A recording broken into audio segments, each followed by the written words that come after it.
isn't a one-off into the first life. I think one is prepared for it. I don't have much direct knowledge of, or any direct knowledge of how that came about, although I've had a number of direct experiences of previous lives, so I'm quite sure about that. I think any gift that one has, whether it's clairvoyance, clairaudience, clairsentience, if you don't use it for service, you're wasting it.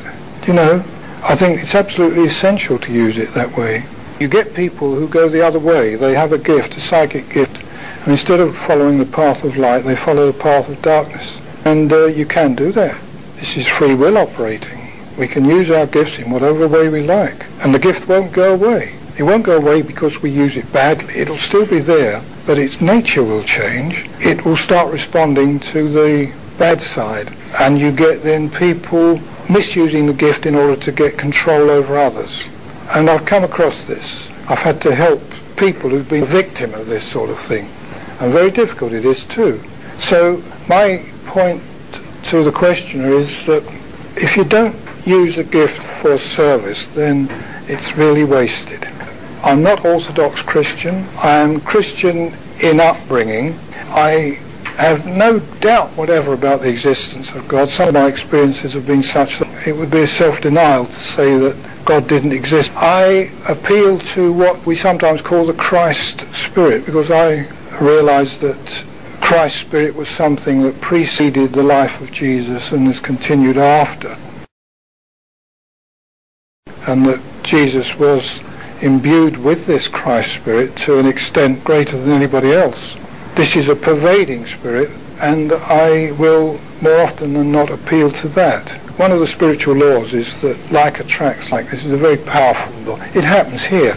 We're attracted to people like ourselves, aren't we? We don't find ourselves comfortable with somebody whose standards and so on are vastly different from our own. But it's much more so in the next life. We tend to gravitate towards people who are approximately at the same stage of spiritual development, and we will find ourselves in association with such people. But if we have done harm and hurt to our fellow men, if we have done harm and hurt to ourselves through being greedy, self-indulgent and so on, if we have done wrong to others, then spiritually we are likely to be rather poorly developed, if only temporarily in this life. And we gravitate to the level at which such people are to be found. And that in itself is often a sufficient punishment. To find oneself milling around with people as bad as one has been, it soon points to the faults that are in oneself.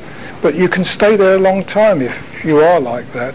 The interesting thing is these regions where such people go are relatively dark and miserable. The more you progress in a spiritual direction upwards, the greater the light becomes and the greater the love becomes. The love and the light are very much synonymous.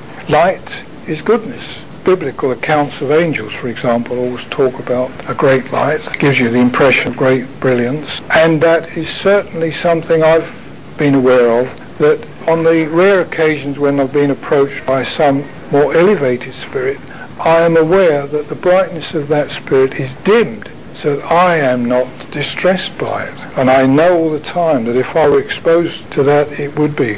It would be a very difficult experience.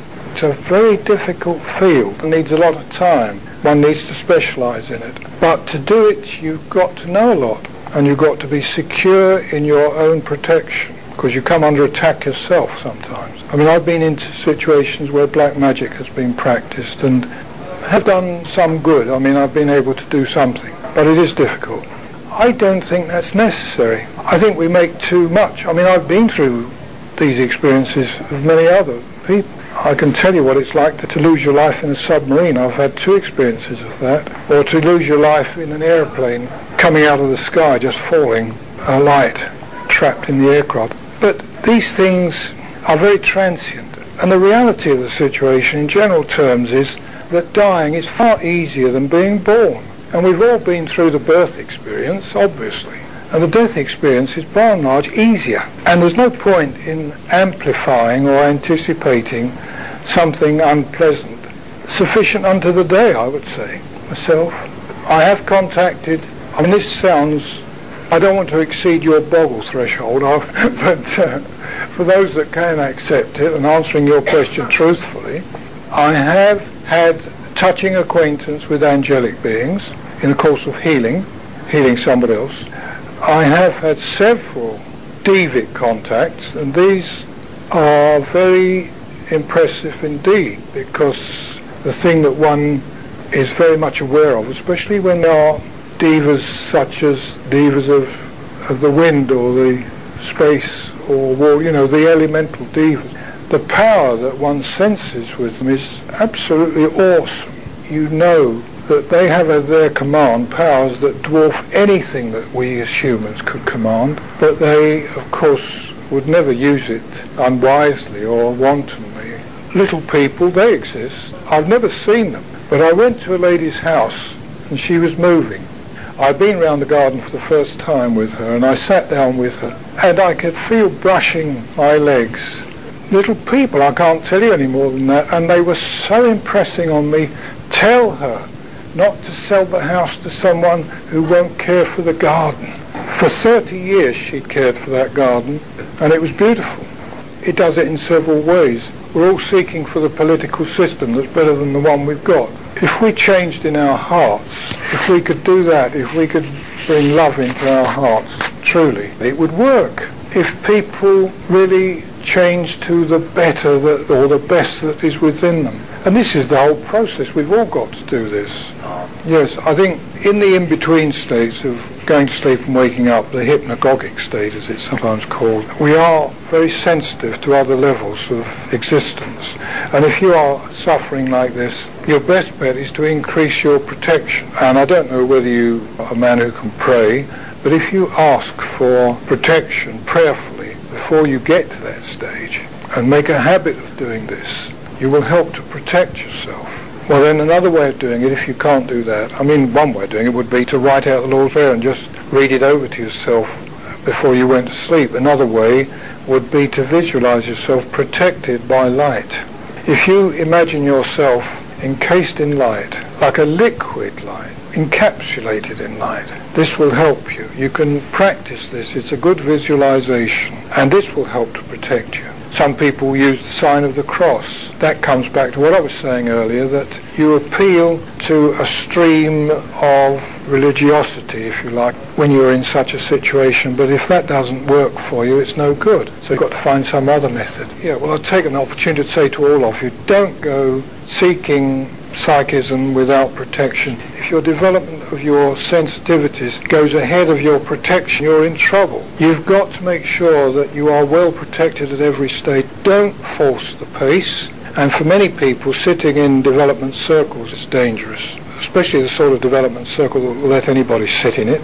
The general balance of the psychic and spiritual level is changing all the time in a random way, and it's not good. There are more people damaged by seeking out of curiosity than anything else, perhaps. Other ways of getting damaged, of course, are by drug taking, because drug taking breaks down the natural protection. The protection that is around you, that you are born with, it helps to break that down, and it's difficult to repair it.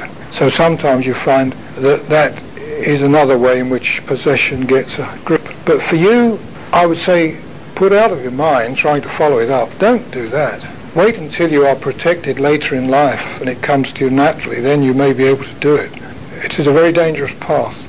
No, we all have guides. It could easily be that the house itself has a bad psychic atmosphere. This sounds like it, if that's the case.